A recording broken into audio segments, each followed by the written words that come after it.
The smell of burnt coffee hit before the sting. A steaming splash landed across the hem of her navy blue slacks, soaking the fabric and seeping into her skin. Imani Rivers stood still, motionless.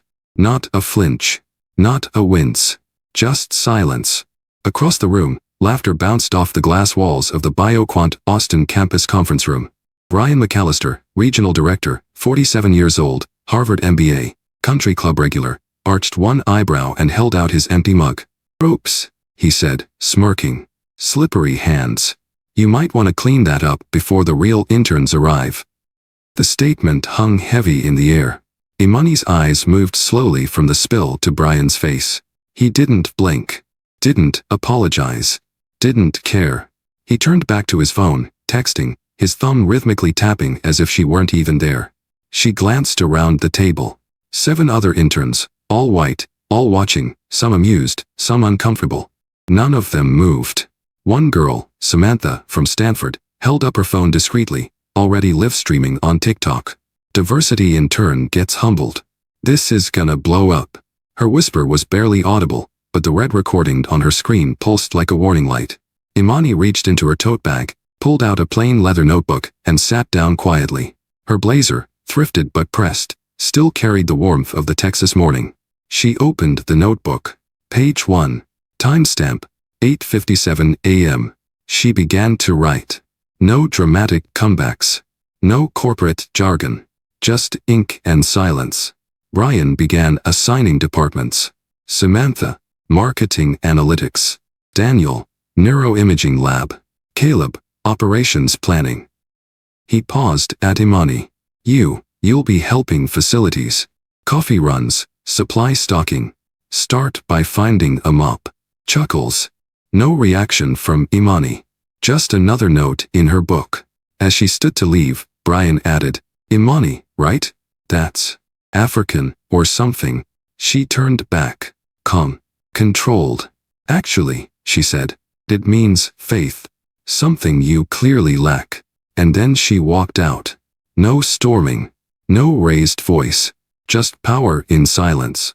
Because today, they thought she was invisible. But by tonight, she'd be unforgettable. BioQuant looked perfect on paper. Award-winning R&D labs. Cutting-edge biotech patents.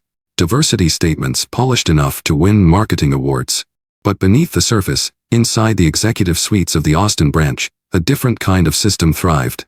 It wasn't written in handbooks or company memos. It didn't need to be. Power here didn't wear a name tag. It wore golf shoes, spoke in passive aggression, and smelled like expensive cologne and exclusion. At the top of this unspoken hierarchy sat Brian McAllister, a man who mastered the art of looking progressive while acting prehistoric. He was joined by his 2 loyal deputies, Chase Pennington, head of operations, and Eleanor Boyd, head of personnel. Together, they ran BioQuant like it was their private club, with interns as foot soldiers and assistants as collateral damage. You didn't need to be qualified to move up here, you just needed to look the part, talk the talk, and keep the right people comfortable. New hires of color, especially Black and Latinx candidates, were quietly funneled into admin roles or compliance departments. Mentorships were reserved for cultural fits, a phrase whispered in HR meetings like code for not too loud, not too brown. Performance reviews were less about productivity and more about presence, attitude, and chemistry with the team, vague phrases that always seemed to favor the same type of person: white, Ivy League adjacent, and fluent in office politics. Behind closed doors, jokes flew freely. Diversity tax, Brian once chuckled to Chase, referring to the company's DEI training budget. Eleanor nodded, sipping her latte. At least it's deductible. But not everything was hidden. Every intern noticed the pattern. Luis Santiago, an engineering major from UT Austin with a 4.0 GPA and research credentials, had been stuck restocking inventory for 3 weeks. Meanwhile, Tyler, a second year from Duke with 0 lab experience, got fast-tracked into the neurolab under Dr. Patel. "Just lucky, I guess," Tyler shrugged when Luis asked.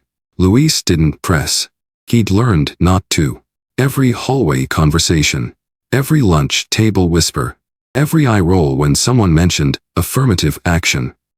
It built something bigger than discomfort. Inbuilt fear, resignation, silence. But Imani was listening.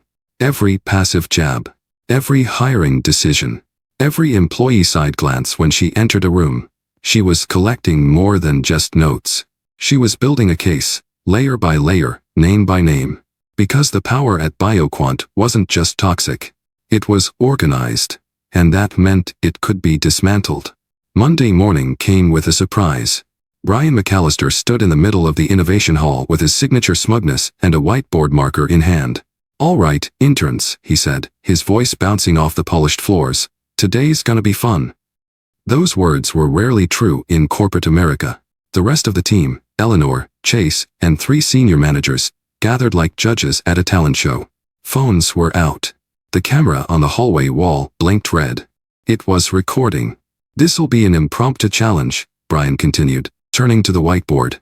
"Let's see who's got the brains to keep up in a real biotech environment." He scribbled a financial chart, intentionally cluttered with adjusted EBITDA figures, R&D tax credits, and rolling forecasts. Then came the kicker, a complex scenario involving projected gene therapy revenue, licensing fees, and development costs over 18 months. "Imani," he called out, grinning like a man who thought he'd already won, "how about you walk us through this?" Chuckles echoed from the interns. Samantha, the Stanford streamer, already had her phone aimed discreetly over her coffee. Luis winced. He knew this wasn't about learning. It was about humiliation. Imani stepped forward, expression neutral. The board was a mess, intentionally convoluted with mismatched figures and crossed-out entries. She studied it in silence for 15 seconds. Then she turned to Brian. "Your margin assumptions are off by 4.3%, she said, calmly. "The licensing revenue projection skips Q3 ramp-up, and your OPEX figures don't reflect recent layoffs in the Atlanta lab." The room froze. Brian blinked. "Excuse me." Imani walked over to the board. "If this is supposed to test real-world application," she said, circling one figure, "then you'll want to include the BioQuant cell-arc merger, which adds $12 million in projected synergy. Your sheet ignores that." Chase muttered something under his breath. "And here," she pointed again, "your amortization table ends in Q2, which artificially inflates your EBITDA by nearly 8%. Anyone with basic M&A experience would flag that." Eleanor stepped back, arms crossed, face unreadable. Brian tried to recover. "Well, let's see if the others see the same thing." But no one stepped forward. Samantha's live-stream chat was exploding. "Wait, she just destroyed this. Bro got cooked by the intern. This is not what he expected." Imani handed the marker back to Brian. "Let me know if you'd like help correcting the assumptions," she said softly. "Or we could discuss rolling averages. Your choice." Then she sat back down, opened her notebook, and wrote one word on a fresh line. Intent. Because now, it was clear. They weren't just underestimating her. They were trying to erase her. And she was just getting started. By midweek, the tone inside BioQuant had shifted. Brian was quieter than usual. Less smug, more calculating. He kept glancing at his phone during meetings, tapping his pen, pacing his office with the door half shut. Something was brewing. And it didn't take long for the storm clouds to gather. At 2:17 p.m. on a Wednesday, the glass door to conference room Delta quietly clicked shut. Inside sat Brian McAllister, Eleanor Boyd, and Tiffany Burke, the HR operations lead. A legal pad sat between them. 3 names were circled. One was underlined twice. Imani Rivers. "This has to be handled delicately," Brian began, voice low, sharp like a whisper in a cathedral. "She embarrassed me in front of my staff. In front of interns. On camera. She did more than that," Eleanor added. "You saw the Slack chat this morning? Some of the junior analysts are actually talking about how smart she is." "She's disrupting morale," Brian snapped. "That's a liability." Tiffany leaned forward. "I mean, do we have a solid reason for action? Because without documentation—" "Create it," Brian interrupted. Eleanor raised an eyebrow. "Not saying I disagree, but how exactly?" Brian folded his hands. "Start with safety violations. Say she entered restricted labs without clearance. That she accessed confidential documents outside her role. Misused internal databases. Something we can write up as gross misconduct." Tiffany hesitated. "That could trigger a legal review." "Not if we keep it internal," Eleanor said coolly. Frame it as a pre-termination consultation. Recommend a quiet resignation to avoid formal disciplinary action. Brian nodded. She's just a diversity intern, Tiffany. No pedigree. No legal team. No leverage. The words fell flat in the sterile room. On the other side of the floor, Kira Daniels, junior IT analyst, glanced at her screen. Audio from conference room Delta had been rerouted, accidentally or not, into the internal meeting archive system. And she had just heard everything. Eyes wide, she leaned back in her chair. Her heart pounded. 4 months, she'd felt something was wrong at BioQuant. Now, she had proof. A plan was forming, right under their noses. But what they didn't know was, so was hers. Some people fight with fists. Imani Rivers fought with precision. The next morning, she arrived early. Earlier than anyone. 6:43 a.m. The security guard barely glanced up from his newspaper, nodding her through. Imani headed straight to the intern station, but she wasn't interested in coffee orders today. She opened her notebook and rewrote the plan. Phase 1. Documentation. Phase 2. Surveillance. Phase 3. Exposure. She didn't need drama. She needed proof. At 7:12 a.m., she messaged Kira Daniels on the internal app. Kira didn't answer right away. But when she did, the reply was short. Conference room Delta. Yesterday. I have the audio. Imani typed back just one word. Meet. They found a quiet space in the server closet behind IT. Unmonitored, quiet, cold. Kira handed her a flash drive. It's compressed, she whispered. I scrubbed the metadata. No trace back to me. Imani took it without blinking. They didn't need a long conversation. In toxic systems, allies recognize each other instantly. Next came Luis Santiago. She caught him near the lab printer. You still have that email from HR? She asked. He nodded. The one where they said I was not the right cultural fit for the Neurolab team?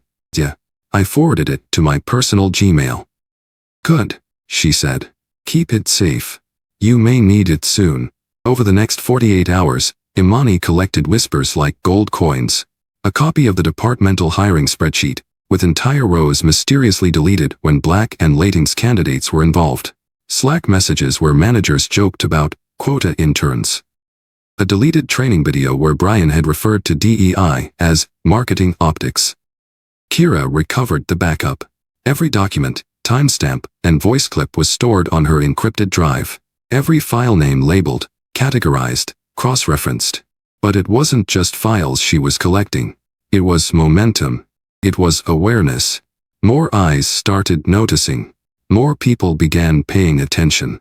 The janitor in the biohazard disposal wing gave her a silent nod. A cafeteria worker handed her coffee, on the house, and said, keep going. Because the thing about corrupt systems, they're not as solid as they seem. They're brittle. They crack under scrutiny. And when they do, they collapse fast. Imani wasn't angry. She was focused. Because this wasn't just about her anymore. It was about everyone who never got the chance to fight back. It was late. Past 8 p.m. The offices were empty, the lights dimmed to energy-saving mode. Most interns had clocked out hours ago. But Imani stayed. She was scanning documents under the pretense of organizing lab files. That's when she noticed him again. The night shift security guard, Walter Green. He moved slow, with a slight limp, but his presence was sharp. Eyes that missed nothing. Shoulders that once carried more than keys and radios. He paused when he saw her in the hallway. You're not like the others, he said. Imani looked up from the scanner. You've said that before. He nodded, stepping inside.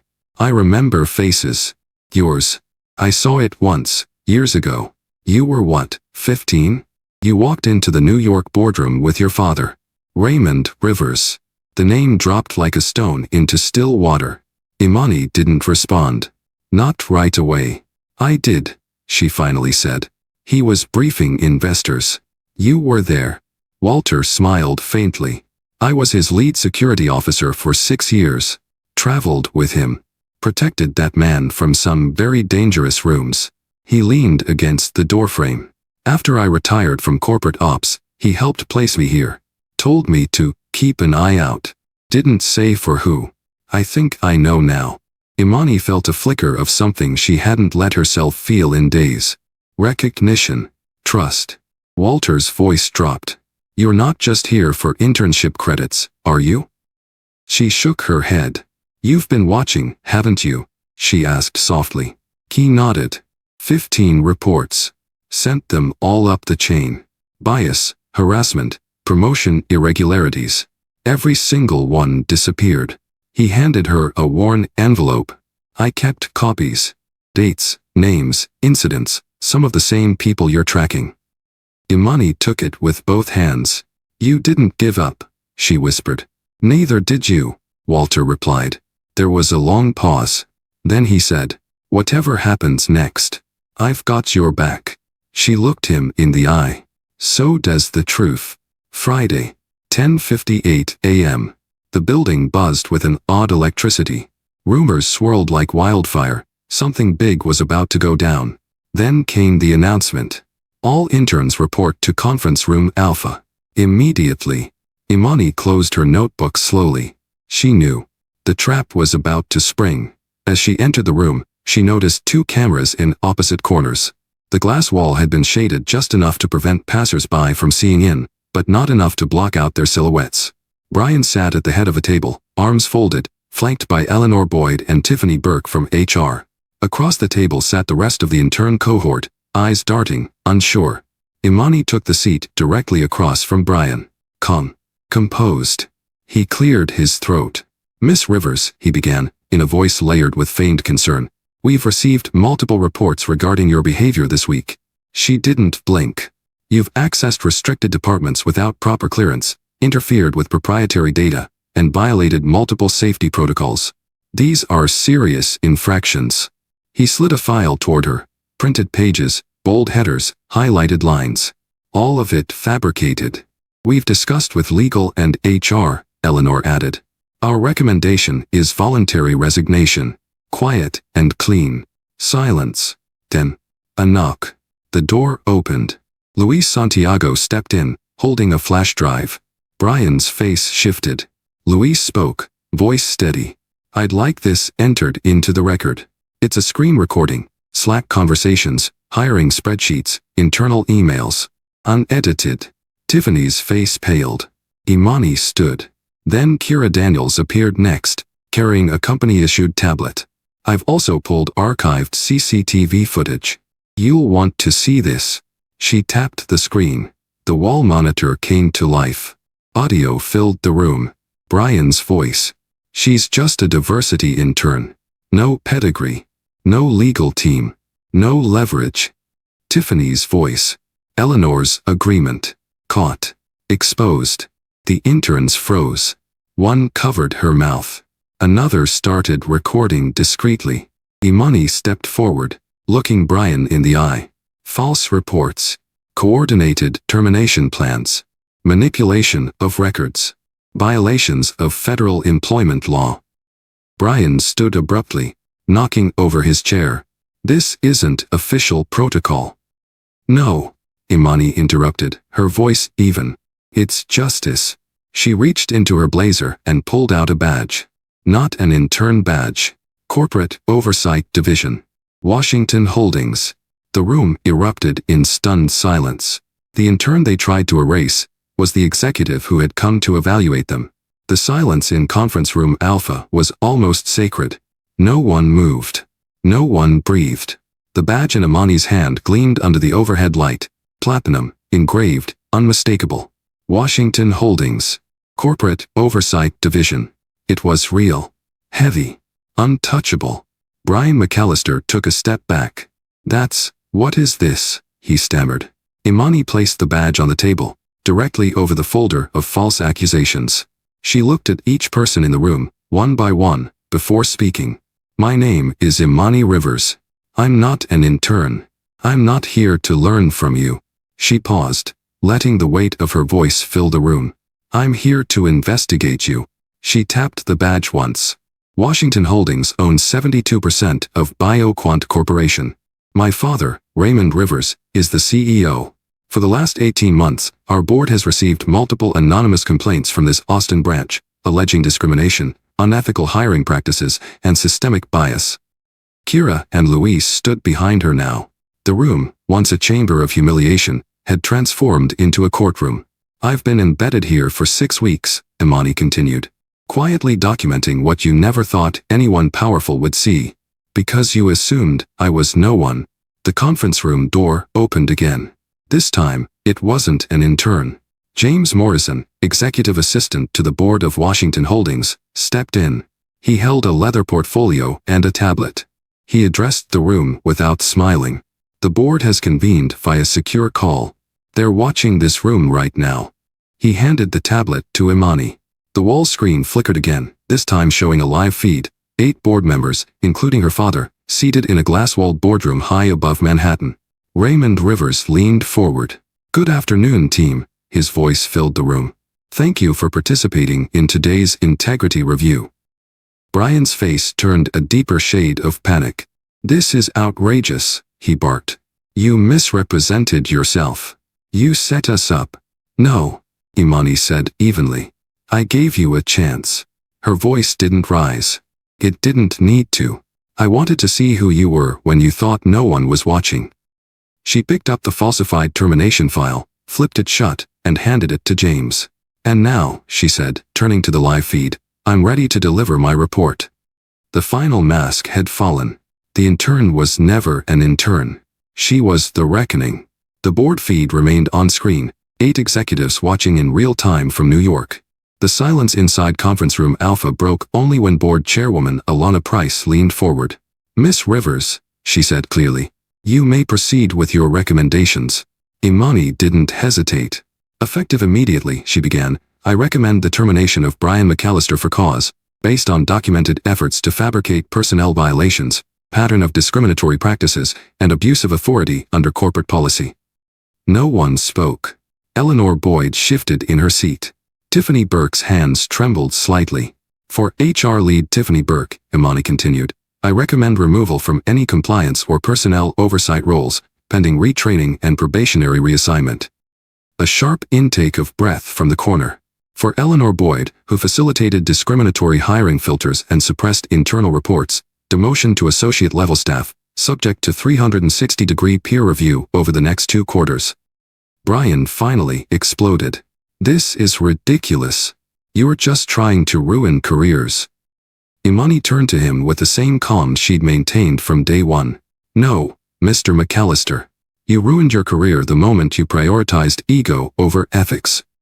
At that moment, the door opened once more. Walter Green, in full security uniform, stepped into the room at James's signal. Imani smiled gently. I'd also like to recommend the promotion of Walter Green, Senior Security Specialist, to Director of Facilities Integrity and Culture Oversight, effective immediately. Gasps rippled through the room. Walter looked stunned. I'm not qualified for that. Imani looked him in the eye. You're more qualified than anyone in this room. You've spent years watching this culture rot, and you stood for what was right when no one else did. Luis clapped softly. Kira followed. Then the rest of the interns. The board voted on each recommendation live, unanimous approval on all counts. The final decision came from Raymond Rivers himself. Let this serve as precedent, he said. We don't protect titles at Washington Holdings. We protect values. Security entered. Brian stood frozen, then finally dropped his ID badge on the table and walked out without a word. Tiffany followed. Eleanor sat still, eyes forward, defeated. Imani watched them go, not with triumph, but with clarity. This wasn't revenge. It was rebalancing. The structure they'd built on fear had crumbled. And in its place, something new was rising. By noon, the footage had leaked. Not by Imani. Not by James. But from someone in the room, an intern, a staffer, no one knew who. The video began with Brian's accusation. And ended with Imani holding up her platinum badge. The internet took care of the rest. Within hours, the clip was trending on every platform. #Intern no more. #BioQuant reckoning. #Black executive power. CNN picked it up by 2 p.m. MSNBC followed. Even Fox News ran a segment, albeit from a different angle. Daughter of Black CEO exposes corporate corruption from the inside. Undercover exec reveals rot at top of biotech giant. Caught on tape, discrimination, deception, and a corporate overhaul. By 4 p.m., The Washington Post ran a full headline on their homepage. Harvard Business Review requested an exclusive. LinkedIn lit up with reactions from professionals, CEOs, DEI consultants, legal experts. Hundreds of thousands watched Imani calmly dismantle a system designed to exclude her. The part that stuck with people wasn't the badge. It was the silence. The way she never raised her voice. The way she simply let the truth speak for itself. Thousands began sharing their own stories of bias, dismissal, quiet retaliation in offices across the country. She spoke for all of us who couldn't. This is the most professional takedown I've ever seen. Proof that you don't need to yell to burn it all down. BioQuant issued a formal statement before the day ended. We support transparency, accountability, and equity. The events at our Austin branch do not reflect the values of our company. Immediate steps are being taken. But it was too late to contain it. Because this wasn't just a corporate scandal anymore. It was a movement. And Imani Rivers had become its spark. Her face was now a symbol, not of power inherited, but of power earned. Power revealed. Quietly. Strategically. Unforgettably. 90 days later, BioQuant Austin didn't just feel different. It was different. The front lobby, once sterile and silent, now buzzed with natural light, fresh faces, and an energy that didn't come from fear, but from purpose. The new intern class was the most diverse in the company's history. Not because of a quota. Because for the first time, merit wasn't being filtered through bias. Luis Santiago, once the kid stuck filing lab supplies, now had a nameplate outside his new office. Associate Research Analyst, Neurodiagnostics Division. His first published paper was already in peer review. Kira Daniels, the IT whisperer who had risked everything to expose the truth, had been promoted to Senior Systems Integrity Specialist. She designed a company-wide protocol for ethical surveillance and whistleblower protection, now being rolled out nationally. And Walter Green? He now had an entire department under his guidance, facilities integrity and culture oversight. He walked the same hallways. But now, when people passed him, they didn't look past him. They said, "Good morning, Director Green." Imani visited quietly that day. No press. No fanfare.